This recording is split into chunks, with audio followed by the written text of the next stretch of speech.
For all the latest updates, subscribe to News 9. Hillary Clinton, who lost to Donald Trump in 2016, said that this year's Democratic challenger Joe Biden should refuse to concede until all votes are counted in a tight and possibly drawn-out contest. Clinton said that possible delays in tallying ballots with mail-in voting set to reach unprecedented levels mean Biden must hold back from accepting defeat initially.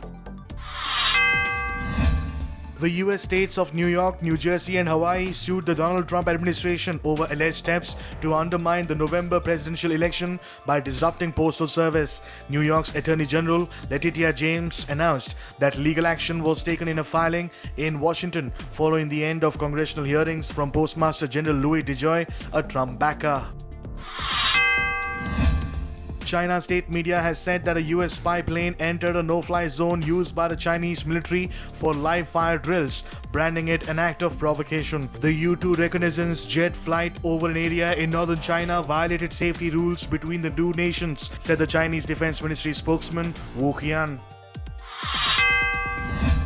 Pakistan has urged the Taliban to start talks soon with the Afghan government to end decades of conflict, telling visiting officials of the group that an intra-Afghan dialogue could help ensure regional stability.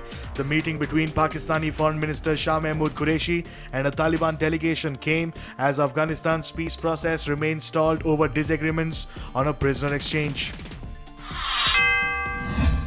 Merchants and business owners in Lebanon plan to defy a coronavirus lockdown, saying they can no longer afford to keep their shops shut amid the deepening economic crisis that has plunged more than half of the population into poverty. The University of Cambridge is aiming to start clinical trials of its possible coronavirus vaccine in the autumn after it received £1.9 million in funding from the British government. The scientists behind the vaccine said their approach, which uses genetic sequences of all known coronavirus to hone the immune response, could help avoid the adverse effects of a hyper-inflammatory immune response. 44-year-old film director and actor Sahar's husband Emal Zaki has said that as she was traveling to work, 3 gunmen opened fire on her car.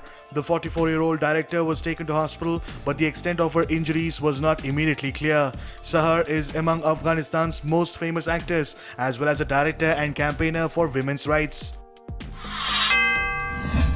There is not a room or spot in the Vilina Vilas Hotel where women were not raped or people were not killed, according to Bakira Hasičić, president of Bosnia's Women Victim of War Association and a rape survivor from Visegrad.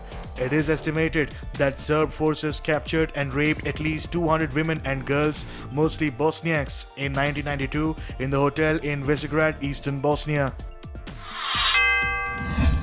British supermarkets will be banned from selling beef, soy and other key commodities sourced from illegally deforested land under new government plans.